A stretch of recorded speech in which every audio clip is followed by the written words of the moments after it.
स्वित्झर्लंडमधल्या world economic फोरमच्या वार्षिक बैठकीच्या निमित्ताने करण्यात येणारा दावोस दौरा हा भारतात आणि पर्यायाने महाराष्ट्रात ज्ञान, तंत्रज्ञान आणि विदेशी गुंतवणूक मिळवण्यासाठीचा महत्त्वाचा प्रयत्न ठरेल, अशी प्रतिक्रिया मुख्यमंत्री देवेंद्र फडणवीसांनी दिली आहे। तर आज आर्थिक परिषदेच्या दुसऱ्या दिवशी रायगड पेण ग्रोथ सेंटरची घोषणा करण्यात आली असून 1 लाख कोटींची गुंतवणूक येणार असल्याचा दावा करण्यात येतोय। उद्योगमंत्री उदय सामंतांनी दावोसमध्ये महाराष्ट्र सरकारकडून करण्यात आलेल्या कराराबद्दल माहिती दिली आहे। 11 कंपन्यांसोबत झालेल्या सामंजस्य कराराचा फोटो मंत्री सामंतांनी शेअर केला। तर 11 पैकी जास्त कंपन्या परदेशी आहेत। अमेरिका, UAE, स्वित्झर्लंडसह इतर देशातल्या कंपन्या महाराष्ट्रात गुंतवणूक करणार असल्याची माहिती सामंतांनी दिली आहे। मुख्यमंत्री फडणवीसांच्या दावोस दौऱ्यावरून ठाकरेंच्या शिवसेनेचे खासदार संजय राऊतांनी टीकेची झोड उडवली आहे। दावोसमध्ये आकडे फुगवून कशाला सांगता असा सवाल राऊतांनी उपस्थित केलाय। तर महाविकास आघाडीचं सरकार असताना आदित्य ठाकरे अशाच परदेश दौऱ्यासाठी दावोसला गेले होते, मग राऊत हा प्रश्न त्यांना विचारणार का, अशी टीका भाजप नगरसेवक नवनाथ बन यांनी केली आहे। आकडे कशाला फुगवून सांगताय? 1000 कोटीचे गुंतवणूक खरोखर आली असेल तर 1000 कोटीच सांगा। आतापर्यंत तुम्ही गेल्या 5 वर्षामध्ये दावोसला किती वेळा गेला? प्रत्येक वर्षाला जाता। हे जर आकडे 5 वर्षातले पाहिले तर जवळजवळ 75 लाख कोटीच्या वर आकडे जातात। दाखवा गुंतवणूक कुठे आहे ती, आणि तुमच्या दौऱ्यांवर किती खर्च होतोय तेही या देशाला किंवा राज्याला दाखवा। हे मी सर्व राज्यांविषयी सांगतो, महाराष्ट्र प्रमुख आहे राज्य। ज्या गोष्टी तुम्ही मुंबईत बसून करू शकता त्यासाठी अशा प्रकारे पंचतारांकित पिकनिक करण्याची गरज नाही। हे जर आकडे खरे असतील तर मी स्वागत करतो। दावोसमध्ये जाऊन गुंतवणूक येत असते, तुमच्यासारखं पिकनिकला जाऊन तुमच्यासारखं अलिबागला मजा करून गुंतवणूक येत नाही, हे देखील महाराष्ट्राने बघितलंय।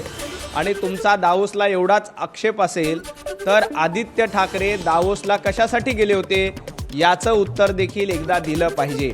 जेव्हा महाविकास आघाडीचं सरकार होतं तेव्हा आदित्य ठाकरे स्वतः दावोसला अशाच पद्धतीच्या परिषदेला गेले होते। मग तुम्ही आदित्य ठाकरेंना सवाल विचारणार आहेत का की दावोसमध्ये जाऊन तुम्ही नेमकं काय केलं होतं, त्या गुंतवणुकीचं काय झालं? देवाभाऊ फक्त कागदावर आकडे ठेवून बोलणारे नाहीत, तर प्रत्यक्षात ते अंमलबजावणी करणारे नेते आहेत। भाजपच्या राष्ट्रीय अध्यक्षपदाची धुरा स्वीकारल्यानंतर नितीन नवीन यांनी पहिल्यांदाच निर्णयामध्ये संघटनात्मक हालचालींना वेग दिलाय। विनोद तावडेंवरती एकाच वेळी 2 महत्त्वाच्या जबाबदाऱ्या सोपवण्यात आल्या। केरळ विधानसभा निवडणुकीसाठी विनोद तावडेंची प्रभारी म्हणून नियुक्ती करण्यात आली आहे। शोभा करंदलाजे या सहप्रभारी असतील। याशिवाय चंदीगड महापौर निवडणुकीची जबाबदारीही विनोद तावडेंकडे देण्यात आली आहे। तर बंगळुरू महापौर पदाच्या निवडणुकीची जबाबदारी राम माधव, सतीश पुनिया आणि संजय उपाध्याय यांच्यावरती सोपवण्यात आली आहे। नितीन नवीन यांनी मंत्री आशिष शेलारांवरही महत्त्वाची जबाबदारी सोपवली आहे। तेलंगणा निवडणूक प्रभारी म्हणून शेलारांची नियुक्ती करण्यात आली आहे। 2 दिवसाच्या लाँग मार्च नंतर मार्क्सवादी कम्युनिस्ट पक्षानं पालघर जिल्हाधिकारी कार्यालयाला घेराव घातला। काल स्थानिकांसोबत आमदार विनोद निकोलेंनीही जिल्हाधिकारी कार्यालयाबाहेर मुक्काम केला होता। सध्या आंदोलक आणि प्रशासनाची चर्चा सुरू आहे। भूमिपुत्रांचे प्रश्न सोडवण्यासाठी समिती स्थापन केली जाणार आहे। समितीमध्ये प्रशासनाचे 10 सदस्य तर भूमिपुत्रांचे 5 सदस्य समाविष्ट असतील। ही समिती अभ्यास करून आंदोलकांच्या मागण्यांवरती तोडगा काढेल, असं आश्वासन पालघरच्या जिल्हाधिकाऱ्यांनी आंदोलकांना दिलंय। यानंतर आंदोलक काय भूमिका घेणार याकडे लक्ष आहे। आमच्या मागण्या मान्य झाल्याच पाहिजेत अशी ठाम भूमिका पालघरमधल्या आंदोलकांनी घेतली आहे। सरकारकडून लाडक्या बहिणी योजनेअंतर्गत दिले जाणारे 1500 रुपये आम्ही मागितलेले नव्हते, असं आंदोलक महिलांचं म्हणणं आहे। या रकमेपेक्षा आमच्या कुटुंबातील मुलाला 10,000 रुपयांची नोकरी दिली तरी चालेल, अशी मागणी त्यांनी सरकारकडे केली आहे। रायगडच्या पालकमंत्री पदाबाबत शिवसेना नेते आणि रोहेव मंत्री भरत गोगावलेंनी वक्तव्य केलंय। आमच्या हस्ते ध्वजारोहण व्हावं अशी जनतेची इच्छा आहे, असं गोगावले म्हणालेत। मात्र वरिष्ठांचा निर्णय मान्य असेल असंही ते म्हणाले। रायगडचा ध्वजारोहण किंवा नाशिकचा जे काय आपले मुख्यमंत्री देवेंद्रजी फडणवीस साहेब, एकनाथ शिंदे साहेब आणि अजितदादा हे बसून जे काय ठरवतात ते आम्हाला मान्य करावं लागतं। लोकांची सगळ्यांची इच्छा असते की आपल्या माणसाला व्हावं, परंतु मुख्यमंत्री जे निर्णय करतील आम्हाला मान्य आहे। हिंदू संस्कृतीवर जिहादी लोकांकडून आघात होत असल्याचा आरोप रामगिरी महाराजांनी केलाय. हिंदू धर्म हा सहिष्णू असला तरी नपुंसक नाही असं मत त्यांनी व्यक्त केलंय. एका गालावरती मारली तर दुसरा गाल पुढे करा असे आपले शास्त्र सांगत नाही असं रामगिरी महाराज म्हणाले. कुणी अन्याय करत असेल तर तो सहन करू नये असंही रामगिरी महाराज बोलताना म्हणाले. घुसखोरी करणारे जे लोक आहेत बऱ्याच ठिकाणी काही एरिया असा आहे की त्या ठिकाणी आपण जाऊ शकत नाही. अशा ठिकाणी रोहिंग्या असतील, बांगलादेशी असतील, आणखी कोण कोण कुठले कुठले घुसखोर आहेत, तर हे सुद्धा शोधले पाहिजे. शोधून यांना हद्दपार करण्याचा प्रयत्न करणं हे सुद्धा आपलं कर्तव्य आहे. तुळजाभवानी मंदिर संस्थानने अजब ठराव पास केलाय. दानपेटीमध्ये चुकून पडलेली मौल्यवान वस्तू भाविकांना परत मिळणार नाही तर दान समजलं जाईल असं फरमान तुळजाभवानी मंदिर संस्थानने काढलंय. त्याचा फटका पिंपरी चिंचवडमधल्या एका भाविकाला बसला. चुकून दानपेटीत पडलेली 1 तोळ्याची अंगठी 2 महिन्यांनंतरही या भाविकाला परत मिळालेली नाहीये. सूरज टिंगरे याची अंगठी चुकून दानपेटीत पडली होती. अंगठीचा फोटो, कोणत्या दानपेटीत पडली याबाबत सर्व माहिती दिल्यावरही अंगठी परत करायला मंदिर संस्थानने नकार दिलाय. सत्यता पडताळून अंगठी परत मिळावी अशी मागणी करणारा अर्ज निकाली काढण्यात आलाय. मंदिर संस्थान असं बोलतं की 2017ला ट्रस्टीनं ठराव केलेला आहे. त्या ठरावानुसार ती वस्तू देता येत नाही. एखाद्या भक्ताच्या मनाच्या विरोधात त्याची वस्तू चुकून पडलेली असताना देण्यात येत नाही, ही एकदम चुकीची बाब आहे आणि भक्तावर अन्यायकारक आहे असं. बीडच्या परळीतील वैद्यनाथ मंदिर तीर्थक्षेत्र विकास आराखड्यातील भक्त निवासाचे काम सध्या रखडलेले दिसून येत आहे. या भक्त निवासामध्ये भाविकांसाठी 75 खोल्या, लिफ्ट, सोलर यांसह अत्याधुनिक सुविधा असणार होत्या. मात्र गेल्या 2 वर्षांपासून काम पूर्ण झालं नाहीये आणि हा भक्त निवास कधी वापरात येणार याकडे सर्वांचं लक्ष आहे. महाशिवरात्र अवघ्या काही दिवसांवरती येऊन ठेपली आहे आणि देशभरातनं येणाऱ्या भाविकांची गैरसोय होण्याची मोठी शक्यता आहे. लाडकी बहीण योजनेसंबंधी राज्य सरकारने प्रशासनाला महत्त्वाच्या सूचना दिल्या आहेत. ज्या ठिकाणी काही कारणास्तव ई-केवायसी प्रक्रिया करताना चुका झाल्या आहेत अशा ठिकाणी जिल्हाधिकाऱ्यांनी पडताळणी करावी अशा सूचना देण्यात आल्या आहेत. सर्व जिल्हाधिकाऱ्यांनी अंगणवाडी सेविकांमार्फत प्रत्यक्ष पडताळणीवर करण्याच्या सूचना देण्यात आलेल्या आहेत. लाडकी बहीण योजनेच्या लाभासाठी ज्यांनी ई-केवायसी केली नव्हती त्यांना 31 डिसेंबर 2025 पर्यंत मुदत देण्यात आली होती. परंतु अनेक लाभार्थ्यांची ई-केवायसी चुकीचा पर्याय निवडल्यामुळे पूर्ण होऊ शकली नव्हती. त्यामुळे त्यांना लाडकी बहीण योजनेचा हप्ताही मिळू शकला नव्हता. जळगावात सोन्याच्या दरात मोठी वाढ झाली आहे. सोन्याचे दर 1,55,000 प्रतितोळा झाले आहेत. बुलढाण्यात चांदीचे दर 3,35,000 प्रति किलोवर गेलेले आहेत. चांदीच्या भावामध्ये गेल्या 24 तासामध्ये 15,000ची वाढ झाली आहे. मंत्री गिरीश महाजनांनी आज नाशिकमध्ये स्पीड बोट चालवली. गंगापूर धरणावरती होणाऱ्या एअर शोचा आढावा घेण्यासाठी आलेल्या गिरीश महाजनांनी नाशिक बोट क्लबवरती हाय स्पीड बोट चालवण्याचा अनुभव घेतला. स्पीड बोटवरती बोटिंगचा आनंद घेत त्यांनी उपस्थितांशी संवादही साधला. यावेळी सुरक्षेच्या आणि कार्यक्रमांच्या तयारीचा त्यांनी आढावाही घेतला. नंदुरबार जिल्ह्याच्या ग्रामीण भागाचा सर्वांगीण विकास आणि केंद्र सरकारच्या योजना तळागाळापर्यंत पोहोचवण्यासाठी आयोजित केलेली दिशा समितीची आढावा बैठकीत वाद झाला. जिल्हाधिकारी कार्यालयातील नियोजन भवनामध्ये खासदार गोवाल पाडवींच्या अध्यक्षतेखाली ही बैठक पार पडली. यावेळी जलजीवन मिशन आणि रोजगार हमी योजनेवरनं प्रलंबित कामांवरनं लोकप्रतिनिधींनी अधिकाऱ्यांना जाब विचारला. त्यामुळे बैठकीत चांगलीच खडाजंगी झाली. पुण्याच्या मुंडव्यातील कथित जमीन गैरव्यवहार प्रकरणी अमेडिया कंपनीचे भागीदार दिग्विजय पाटील यांना मोठा धक्का बसलाय. बावधन पोलीस ठाण्यामध्ये दाखल गुन्ह्याप्रकरणी अतिरिक्त सत्र न्यायालयाने दिग्विजय पाटील यांचा अटकपूर्व जामिनाचा अर्ज फेटाळलाय. कोरेगाव पार्क मुंडवा परिसरातील जवळपास 40 एकर शासकीय जमिनीची तब्बल 300 कोटी रुपयांची विक्री दाखवून 6 कोटींची मुद्रांक शुल्क चोरी केल्याचा आरोप त्यांच्यावर आहे. सरकारी तिजोरीचं मोठं नुकसान झाल्याचं नमूद करत न्यायालयाने हा गुन्हा गंभीर आहे असंही स्पष्ट केलंय.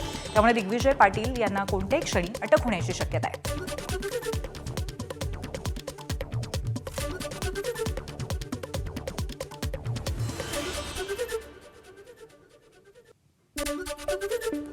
अंडरवर्ल्ड गँगस्टर अबू सालेमला 14 दिवसांचा आपत्कालीन पॅरोल द्यायला सीबीआयनेही विरोध केलाय. मुंबई उच्च न्यायालयामध्ये हस्तक्षेप याचिका दाखल करण्यात आली आहे. सालेमचा इतिहास पाहता त्याला फार काळ तुरुंगाबाहेर ठेवणं योग्य नाही असा याचिकेत दावा करण्यात आलाय. पुण्यामध्ये घायवळ टोळीवरती पोलिसांनी मोठी कारवाई केली आहे. गुंड निलेश घायवळ आणि टोळीतील 9 जणांच्या विरोधामध्ये दोषारोपपत्र दाखल करण्यात आलंय. या टोळीने आपल्या दहशतीसाठी अनेकांना धमकावत गोळीबार केला होता. आतापर्यंत 9 जणांना अटक करण्यात आली असून 8 जण अजूनही फरार आहेत. त्यांना कोर्टाकडनं सुद्धा फरार घोषित करण्यात आलंय. चंद्रपूरच्या किडनी विक्री प्रकरणामध्ये पोलिसांनी उत्तर प्रदेशातल्या आणखी 3 पीडितांचे जबाब नोंदवले. पीडित आर्थिक विवंचनेत असताना आरोपी रामकृष्ण संचूकडून फसवणूक करण्यात आली. पीडितांना 15 लाखांचं आमिष दाखवून फक्त 5 लाख रुपये देण्यात आले असंही समोर आले. भंडाऱ्यामध्ये जीएसटी निरीक्षकाला अटक. बंद असलेला जीएसटी नंबर सुरू करण्यासाठी 35,000च्या लाचेची मागणी. मनीष सहारेला रकमेसह एसीबीकडनं अटक. नागपूरच्या गोठणगावमधल्या F2 या वाघिणीचे 2 बछड्यांची मस्ती कॅमेऱ्यात कैद झाली आहे. जगभरातनं पर्यटक F2 वाघीण आणि तिच्या बछड्यांची ही मस्ती पाहण्यासाठी उमरेण करांडला अभयारण्यामध्ये धाव घेत असतात. F2 वाघिणीने या 2 बछड्यांची मस्ती सगळ्यांच्याच आकर्षणाचं केंद्र ठरत आहे. त्यांच्यातील टशन आणि मस्ती पर्यटकांना भुरळ घालतीये. सध्या गोठणगाव गेटवरनं प्रवेश केल्यानंतर त्यांचं पर्यटकांना हमखास दर्शन होत आहे. अमरावतीच्या अचलपूरमध्ये बहिरम यात्रेत आमदार हिंद केसरी बैलगाडा शर्यतीचं आयोजन. यवतमाळ आणि हिंगोलीच्या शेतकऱ्याने अवघ्या 6 सेकंदात बैलगाडा शर्यत जिंकत पहिला क्रमांक बुलेट पारितोषिक पटकावलं. सिंधुदुर्गाच्या वैभववाडी तालुक्यातल्या भुईबावडा परिसरात विसाळलेल्या कुत्र्यांनी उच्छाद मांडलाय. आतापर्यंत 5 जणांवरती त्यांनी हल्ला केला. यात 2 वयोवृद्धांचा समावेश आहे. या हल्ल्यामुळे भटक्या कुत्र्यांचा प्रश्न पुन्हा एकदा ऐरणीवर आलाय. नाशिकच्या देवळालीमध्ये भारताच्या तोफखान्याची थरारक प्रात्यक्षिकं पाहायला मिळाली. भारतीय सेनेचा तोफखाना दलाच्या अत्याधुनिक क्षमतांचं दर्शन घडवणाऱ्या एक्सरसाइज तोफची 2026 या वार्षिक सरावाचं आयोजन देवळालीच्या स्कूल ऑफ आर्टिलरी इथं करण्यात आलं होतं. गिरगावच्या साहित्य संघ मंदिरात राज्य बालनाट्य स्पर्धेला सुरुवात झाली आहे. मुंबईतनं 60 तर राज्यातनं 540 स्पर्धक संस्थांचा सहभाग. आर्यन शाळेच्या माजी मुख्याध्यापिका प्रमिला नायकवडींसह मान्यवरांची उद्घाटन सोहळ्याला उपस्थिती. वाशिमच्या मसोला इथल्या श्री नवनाथ महाराजांच्या धर्मनाथ बीज यात्रा उत्सव पार पडला. गेल्या 43 वर्षांपासून ही यात्रा सुरू आहे. यात्रेच्या प्रसादात 71 क्विंटल राम लाडूचा महाप्रसाद भक्तांना वाटण्यात आला. पंचक्रोशीतील भाविक मोठ्या संख्येने दर्शनासाठी आले. मुंबई सेंट्रल ताडदेव नागपाडाला जोडणाऱ्या बेलासिस पुलाचं काम विक्रमी वेळेत पूर्ण झालंय. अवघ्या 15 महिने आणि 6 दिवसात पूल तयार करण्यात आलाय. तर 26 जानेवारीपासून पूल वाहतुकीसाठी खुला करण्यात येणार आहे असंही कळतंय. उत्तर प्रदेशच्या प्रयागराजमध्ये भारतीय हवाई दलाच्या विमानाचा अपघात झाला. हे प्रशिक्षणासाठीचं विमान होतं. प्रयागराजच्या बामरोळी या हवाई तळावरनं उडाल्यानंतर ते तलावामध्ये कोसळलं. अपघातामध्ये विमानातल्या 2 वैमानिकांसह 3घांचा बचाव करण्यात आलाय. हवाई दलाच्या ताफ्यातली या प्रकारची विमानं भारतानं स्लोवेनियाकडनं घेतलेली आहेत. अशी एकूण 72 विमानं हवाई दलाकडे. स्मृती मानधनासोबत लग्न मोडल्यानंतर चर्चेत आलेला म्युझिक डिरेक्टर पलाश मुच्छालच्या विरोधात आर्थिक फसवणुकीची तक्रार दाखल झाली आहे. सांगलीतील विज्ञान माने नावाच्या एका तरुणाने जिल्हा पोलीस अधीक्षकांकडे तक्रार केली आहे. नजरिया या चित्रपटाचे आपण दिग्दर्शन करणार असून या चित्रपटाचे प्रोड्युसर म्हणून त्यामध्ये गुंतवणूक करावी असं पलाशने आपल्याला सांगितलं असं या तरुणाने म्हटलं. तर या चित्रपटामध्ये तो आपल्याला ऍक्टिंगचं काम सुद्धा देणार होता असं तक्रारीत तरुणाने म्हटलंय. पलाशने विश्वासात घेऊन माझ्याकडनं वेळोवेळी एकूण 40 लाख रुपये घेतले. विश्वासघात करून माझी आर्थिक फसवणूक केली असल्याचा आरोप विज्ञान माने यांनी केलाय. सौदी अरेबियातल्या जॉय पुरस्कार सोहळ्यामध्ये अभिनेता शाहरुख खान सहभागी झाला. अमेरिकन गायिका Katy Perry, squid game web सिरीजच्या अभिनेत्यांसह इतर अनेक आंतरराष्ट्रीय स्टार्ससोबत शाहरुखने या सोहळ्यातील फोटो सोशल मीडियावरती व्हायरल झालेत. मुंबई महानगरपालिकेच्या निवडणुकीचा निकाल जाहीर झाल्यानंतर आता नवनिर्वाचित महापौरांच्या स्वागतासाठी महापौर बंगला सज्ज होतोय. भायखळ्यातील राणीच्या बागेजवळ असलेल्या महापौर निवासस्थानामध्ये सध्या डागडुजीच्या कामाला वेग आला असून त्याचबरोबर फर्निचर बसवण्याचं कामही मोठ्या प्रमाणावरती सुरू आहे. पुणे जिल्ह्यामध्ये आंबेगाव पाठोपाठ मावळ तालुक्यातही दोन्ही राष्ट्रवादी स्वबळावरती लढणारे आता स्पष्ट झाले. राष्ट्रवादीचे आमदार सुनील शेळकेंनी आम्हाला विश्वासात घेतलं नाही, त्यामुळे ही आघाडी होऊ शकली नाही, असं शरद पवारांच्या राष्ट्रवादीचे तालुकाध्यक्ष दत्तात्रय पडवळ यांनी जाहीर केलंय. आता आम्ही महाविकास आघाडीसोबत लढतोय. आमचा सामना राष्ट्रवादी आणि भाजपच्या विरोधात असेल, असं पडवळ म्हणाले. कोल्हापूर जिल्ह्यात निवडणुकीच्या तोंडावर मंत्री हसन मुश्रीफ यांना मोठा धक्का बसलाय. राष्ट्रवादी काँग्रेसच्या महिला जिल्हाध्यक्षा शीतल फराकटे यांनी शिवसेनेत प्रवेश केलाय. जिल्हा परिषद निवडणुकीआधी उमेदवारी न मिळाल्यामुळे त्या नाराज होत्या. पक्षासाठी संकटाच्या काळात केवळ सभा गाजवण्यासाठीच आम्ही काम केलं का, असा थेट सवाल शीतल फराकटे यांनी हसन मुश्रीफ यांना केला. त्यांच्या या प्रवेशामुळे कोल्हापूरमधील राष्ट्रवादीला निवडणुकीआधी मोठा धक्का बसलाय. सिंधुदुर्गाच्या कुडाळ तालुक्यामध्ये महायुतीला बंडखोरीचं ग्रहण लागलंय. कुडाळमधील पावशी, माणगाव आणि नेरुळ परिसरात भाजपच्या नेत्यांनी बंडखोरी केली आहे. पिंगुळीमध्ये शिवसेनेच्या तिघांनीही बंडाचा पवित्रा घेतलाय.